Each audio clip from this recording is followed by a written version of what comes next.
You know, there are habits we've carried for years thinking they're harmless, even good for our health. But past 60, some of them can quietly turn dangerous. One of those is rolling your neck. I've seen many patients who start their morning by circling their head, hearing those little cracks and feeling relief. But the truth is, after 60, the arteries in your neck, especially the vertebral arteries, aren't as flexible as they once were. They're more like old water pipes, fragile and easy to tear when twisted too far. I remember Dennis, 72, a former band director. Every morning he would roll his neck to stay upright. One day mid-roll he felt a sharp pain behind his ear, then dizziness. Minutes later he collapsed. Scans showed a tear in his vertebral artery that triggered a stroke in the back of his brain. He survived, but it took months of rehab just to walk again. Imagine a simple, familiar stretch changing your entire life in seconds. That's why now I always tell my patients move slowly within a gentle range and use support if you need it. Sometimes protecting your health isn't about doing more, it's about knowing when to hold back. Now walking, that's still one of the best exercises after 60. Simple, light, and accessible for nearly everyone. But I've seen it turn dangerous for one small reason: dehydration. After 60, our bodies don't send thirst signals the way they used to.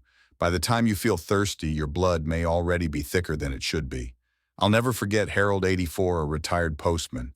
He loved walking at noon, even in the summer heat. "I've worked outdoors my whole life," he'd say. But one hot day after a 90-degree walk, he woke up the next morning weak, slurring his words. He'd had a stroke caused by thickened blood from dehydration. A simple glass of water could have saved him. So please hydrate before your walks, add a little electrolyte if needed, and avoid the hottest hours. Sometimes that water bottle is your shield against stroke. And have you ever stood up quickly from a chair and felt dizzy for a few seconds? Many shrug it off as just getting older. But I've seen patients where that small dizzy spell was the first sign of a stroke forming. After 60, the pressure sensors in our arteries don't adjust as quickly. When you stand too fast, blood pools in your legs and your brain is left gasping for oxygen. Carol, 79, used to do sit-to-stand exercises from an online video fast and without support. One morning she stood up, said to her husband, "I feel strange," and minutes later half her body was paralyzed. Her stroke began with that one movement: so slow down. Use the chair for support. Take a deep breath and give your brain a moment to catch up. Sometimes slowness is wisdom. And one more thing: stretching cold muscles. Many believe stretching first thing in the morning or before a walk is healthy, but at 60 and beyond, that's actually risky. Cold muscles, stiff arteries, and slow circulation don't handle sudden force well. I remember Eileen, 78, a retired piano teacher. She loved to start the day with toe touches before her neighborhood walk. One morning after a few stretches, she felt lightheaded. Half an hour later, she couldn't speak clearly. It was a minor stroke triggered by stretching before her body was ready. Think of your brain and arteries like a delicate lamp. It needs a steady, even flow of oil to keep the flame alive. Jerk the wick too high, or let the oil run dry and the light falters. That's how our bodies work after 60. The lesson is simple. Move gently, hydrate, will warm up slowly, and listen to your body's warnings. Health isn't built on force, it's built on patience. Would you like me to rewrite this into a shorter 60-second version too, so you can use it for YouTube Shorts as a closing segment? Here's the English translation in a warm, conversational tone, like a seasoned doctor talking directly to seniors. You know, there are habits we've trusted for years thinking they're harmless, even healthy. But past 60, some of them can quietly turn dangerous. Take neck rolls, for example. I've seen patients who start every morning circling their neck, enjoying the cracking sound. But those arteries in your neck aren't as flexible as they used to be. They're fragile, like old pipes.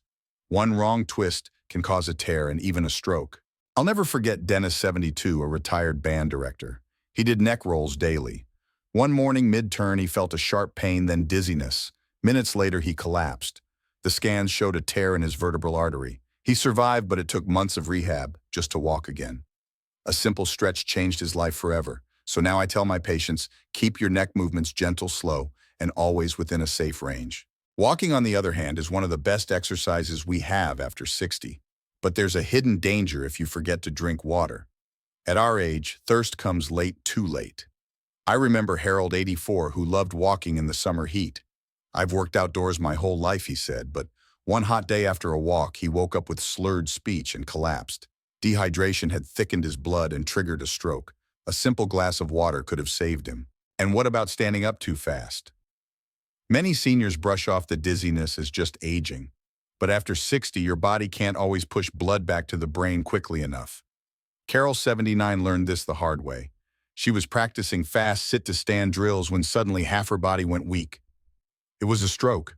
That moment of rushing cost her independence. And stretching done cold first thing in the morning can also backfire. I remember Eileen, 78. She loved to touch her toes before walking. One morning, after just a few stretches, she felt woozy. By the time she reached the street, her words were slurred. It was a mini stroke. So here's the lesson after 60. Health isn't about doing things harder or faster. It's about moving gently, drinking water, warming up first, and listening to your body.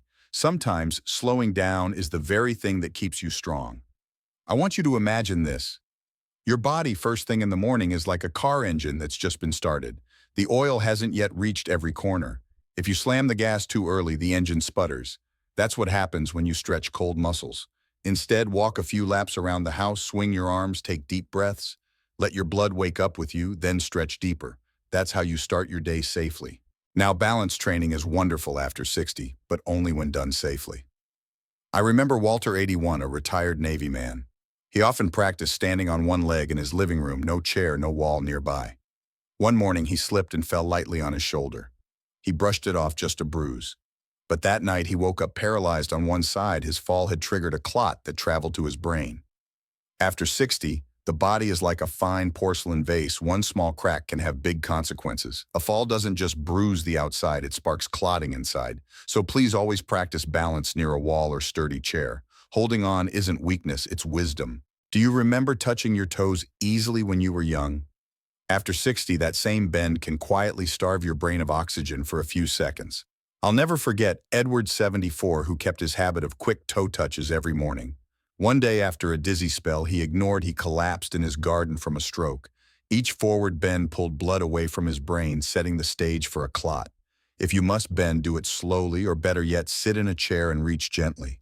Sometimes slowing down is the fastest way to stay strong. And then there's HIIT, those high-intensity explosive workouts. They sound great in theory: burn fat, boost your heart. But for aging arteries, it's like driving a truck across an old bridge. Each burst sends your blood pressure soaring, plaque cracks, clots form, and one wrong move can trigger a stroke. Donald, 74, was proud of his senior hit videos. Until one morning after a fast routine, he collapsed with half his body numb. His doctor said the workout had torn loose a clot. That's why I tell my patients, choose steady, gentle movement, walking, resistance bands, Tai Chi. That's the true path to long-term strength and clarity. And let's talk about lifting. Many of us want to prove we're still strong, hauling groceries, lifting grandkids, carrying heavy boxes. But I've seen patients collapse after holding their breath while lifting. It's simple. When you strain and trap air in your chest, pressure inside your arteries skyrockets, like pumping air into a fragile balloon. And sometimes that balloon bursts. George, 82, a retired firefighter, always insisted on carrying his own heavy boxes from the grocery store. One afternoon, he bent down to lift a case of canned goods. His face flushed red, his breath tightened, and within seconds he collapsed. The scan later showed a clot had traveled to his brain the very moment he held his breath and strained. I want you to picture this: an old bridge that's still standing strong, but when a heavy truck barrels across without pause, the structure cracks. That's the aging body after 60. The key isn't proving brute strength, it's breaking the load into smaller parts, breathing evenly, asking for help, or using a cart. Real strength is protecting yourself so you can stay healthy for years to come. And then there's yoga. You've seen those poses: legs up the wall, downward dog, deep forward bends. They look relaxing, but for seniors, they can be a silent trap. When your head drops below your heart, blood surges toward the brain, and aging vessels already stiff and fragile can't handle the sudden pressure. Evelyn, 74, a retired art teacher, loved her community yoga class. One day during legs up the wall, she felt a stabbing pain behind her eyes. That night, she was rushed to the ER with a brain bleed. She survived, but her vision and speech never fully returned. Your blood vessels are like old water pipes, thin and brittle. Force blood against them too hard and they rupture. Instead of inverted poses, choose safe movements: seated breathing, gentle stretches, or simple chair yoga. The goal isn't looking graceful in class, it's keeping your brain clear so you can laugh and talk with your loved ones. I've also seen patients who believe a good neck crack relieves tension, but after 60, those delicate arteries in your neck, the vertebral and carotid arteries, are thinner, weaker. A sudden chiropractic-style thrust can tear the artery wall.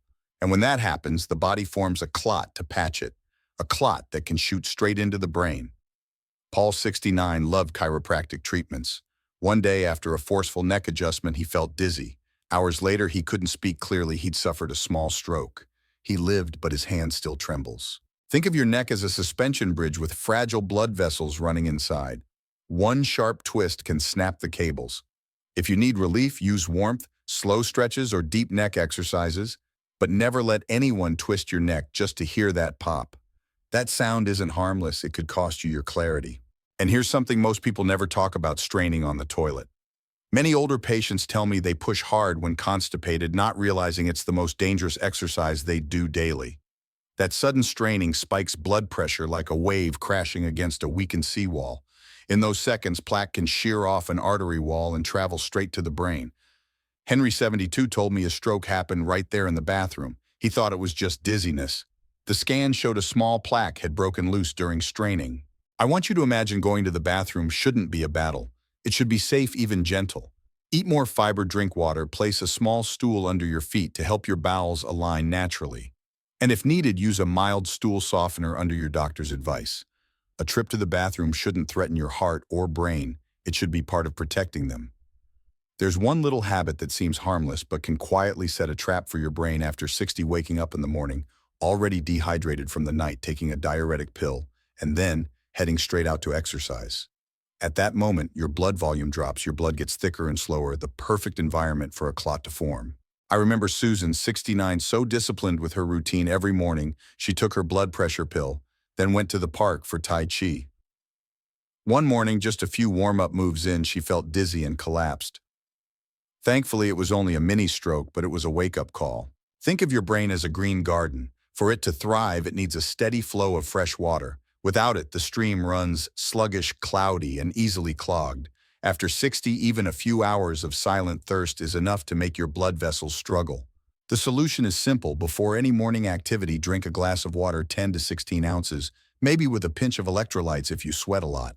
That small act is like watering the garden, keeping your blood flowing smoothly and nourishing every cell in your brain. Another habit that feels harmless but can quietly backfire is walking late at night and then going straight to bed. When you're young, your vessels rebound easily, but after 60, blood pressure doesn't adjust as fast. Exercise followed by immediate rest can make your nighttime blood pressure swing wildly, the very moment clots are most likely to form. Richard, 72, loved his 9 p.m. walks. But one night, just hours after returning home, he woke up unable to move half his body. It was a stroke. He sighed and told me later, "Doctor, I never thought my healthy habit would betray me." Your body after 60 is like an old engine. It still runs well, but it needs the right timing and care. Instead of late night walks, choose early mornings or cool afternoons. That's when your heart blood vessels and even your sleep will thank you. You see, the older I get, the more I realize it's not always the food or the medicine that betrays us. Often it's the way we move, the small habits we never question. A quick neck roll, a sharp forward bend, a workout that's too intense, or walking at the wrong time. Each one can open the door to stroke risk. But I don't want you to live in fear. I want you to live with awareness. When you listen to your body, when you adjust the rhythm of your movements to match your age, every step, every breath becomes medicine.